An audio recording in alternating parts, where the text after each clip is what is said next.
Hi, and welcome to From the Gallery. I'm your host, Lori Neuenfeldt, Gallery Director in the Department of Art. Today's guest is Joseph Morzuch, who is an assistant professor in the Department of Art and a new faculty member here at Mississippi State University. Hi, Joe. Thanks for joining us today. Thanks for having me. So I always like to ask our visitors to give a little bit of their background history on some of the adventures you've had before you got here to Mississippi State University. Sure. Well, I grew up in a town called Waukegan. It's a northern suburb of Chicago.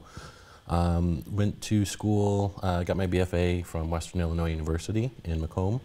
Did a couple years of grad work in Milwaukee and then finished up at Southern Illinois University in Carbondale. I've been teaching since graduate school, a number of different schools. Was in Memphis for the last about 3 or 4 years and then came here. Great. We're happy you're here. Same. So what has the experience been like so far with Mississippi State University students?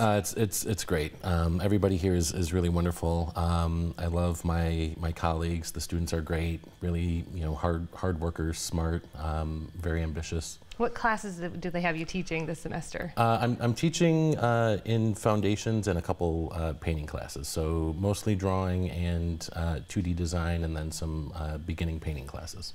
So what are some of the important lessons that you try to bring to Mississippi State, the art students? Like, what do you think is important for them to know, and what areas do you try to focus on? Yeah, I talk a lot about organization, the sort of pictorial organization and that kind of thing. I try to keep in mind the fact that most of the students are not going to necessarily be studio artists. And so I really, we talk a lot about design, pictorial design, visual acuity, and so really it's about helping them develop a kind of sensitivity and understanding that art and design is really all about relationships and sort of creating relationships and communicating those relationships. So when you say they may not become studio artists, what do some of these students, I guess, what they have planned in the future? Anything from graphic design to illustration, down to artists working away by themselves in the studio. So that is important for our foundation courses, which you focus, I guess, your lesson plans towards those students. Yeah, definitely. Great. So any big differences between the students you've had in other schools and Mississippi State? Yeah, again, these guys are great. They're just, like I said, really hardworking and very enthusiastic. They have a great energy, so you can tell that they really want to be here. Great. That's always the first step. Yeah. So we talked about students. Let's talk about your work. And I know you've brought some images to share with us today.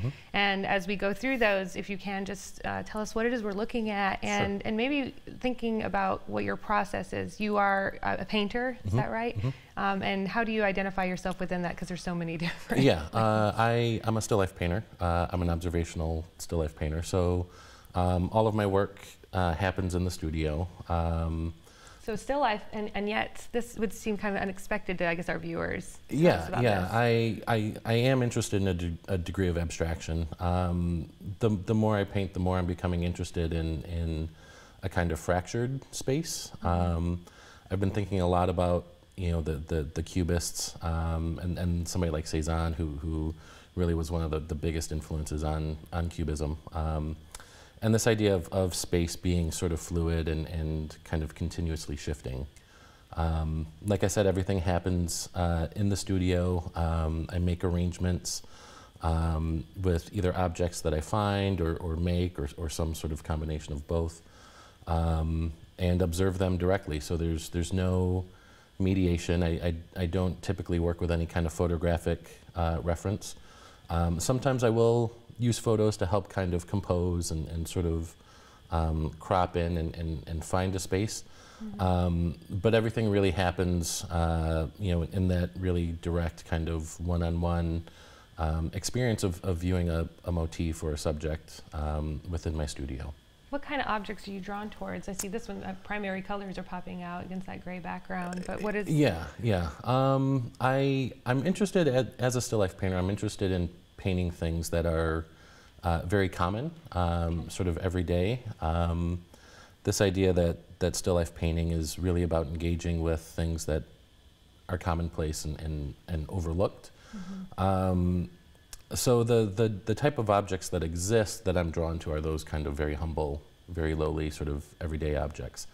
I've painted trash in the past. If I make an object, so that painting there, or even some of these things here, if I make an object, it might enable me to deal with some more sort of abstract concerns. But again, I like this idea of working with objects that are so common that they're almost anonymous. And I feel like the ability then for me to engage with sort of abstract design-based principles are greater there because these objects are sort of almost blank, I think, in a way.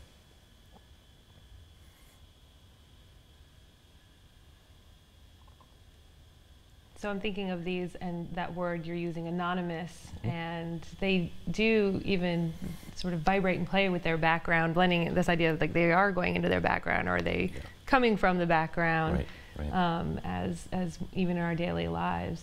Do you ever manipulate the color?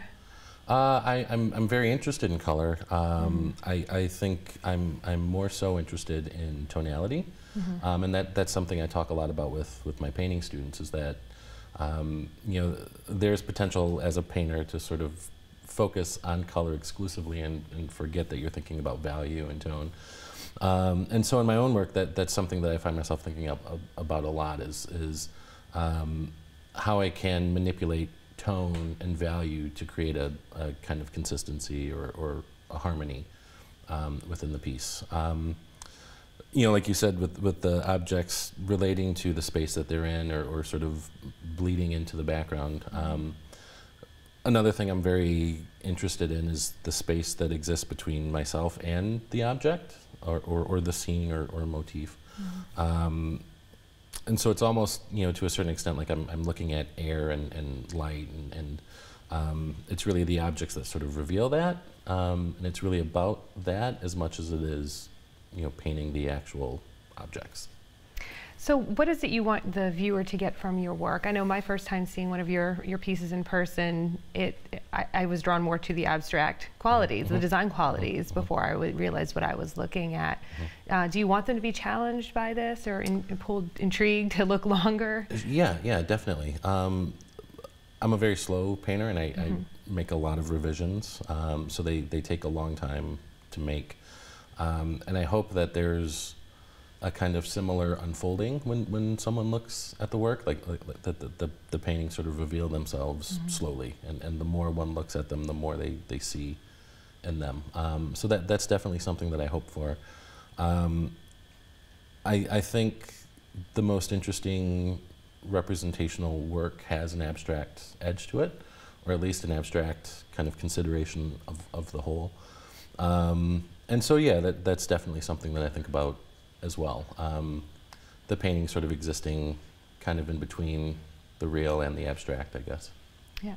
So have you seen any changes in your work at all since you've moved to Mississippi? It takes a while, you know, I think really whenever you move studios, it takes a while to get, you know, sort of acclimated, I guess. I am in a really great studio. I'm in the Visual Arts Center, and the light is really beautiful. It's a big sort of white space, and so I think the paintings are becoming even more about light. Yeah, I've not been working long enough here just yet to really know what the impact of the place is on the work. I guess I'm most curious, when you say you're in the Visual Arts Center, the scale. Is scale coming into play? Definitely. I am working on, I'm working on the largest painting I've made here. So yeah, definitely. Yeah, That's exciting. So. Do you have a preference for size? The size will typically be dictated by the object, and so if it's a painting that is dealing more with an interior space, that might make a larger painting. I typically try to compose, I'll make the motif, I'll set up the scene first, and then I'll make my panels or kind of find my compositions that way. And so the size of the painting is really dictated by the objects, because I'd like to try to paint at like a 1-to-1 kind of scale. The painting I'm working on now is a painting of a studio chair, but it's going to be painted 4 times within the same space, and so it's a very almost a sort of panorama in a way of that space. So I guess that's different. That's great. Always love to see what artists change up when their studio changes. So we've talked about your work and your time with the students. What else have you experienced so far at Mississippi State or in Starkville that you're starting to love, or that's, I don't know, new or you admire? Sure. Well, you know, coming here again last June, it's just been a really great opportunity to meet new people, and so I feel very lucky that my colleagues are also my friends. So that's great, and just getting to know new people and talk about art and sort of be social. That's really great. Starkville's a really beautiful town, and I like the pace of it. You know, coming here from Memphis, I feel like I know the region fairly well, but it's a very different experience than Memphis. So I like the pace. I like the sort of slowness of it. I really feel like I can focus on my work and my teaching, and that's really the priority. So it's great. So where do you see your teaching going? Your teaching foundation, is there a class that you kind of were thinking, oh, I'd love to introduce to these students? What is that class? I'm teaching life drawing next fall, and I love working with the figure. I feel really lucky. I love the classes that I teach, and so, you know, drawing one is really one of my favorite classes because the learning arc is so great. You know, where the students are when they come in to the class versus where they are when they leave, and it's like they don't even know how good they're going to be yet. You know, and so that's always great to kind of know that and sort of help them sort of see that and watch that kind of develop. So. Well, it's been fun talking with you today. Are there any final thoughts, anything you want us to know about you, or I don't know, any interests, inspirations, or I always say even recommendations for our viewers or students? Sure. Well, go on a run. Running there is you great. go. I run every day, and it's great for my studio practice, and I think everybody would benefit from a clear good your run. mind. Go hug a dog. Go hug a dog. Absolutely. Yes. Enjoy Drink some fresh a good air. cup of coffee. Yeah. Well, thank you again so much for being here, and I can't wait to spend more time with you and get to know you over the next, I don't know, several years that you'll be here. Yeah, hopefully. Right? Yeah, same. And thank you for joining us here on From the Gallery. If you have any questions or comments, you can email me at lneuenfeldt@caad.msstate.edu.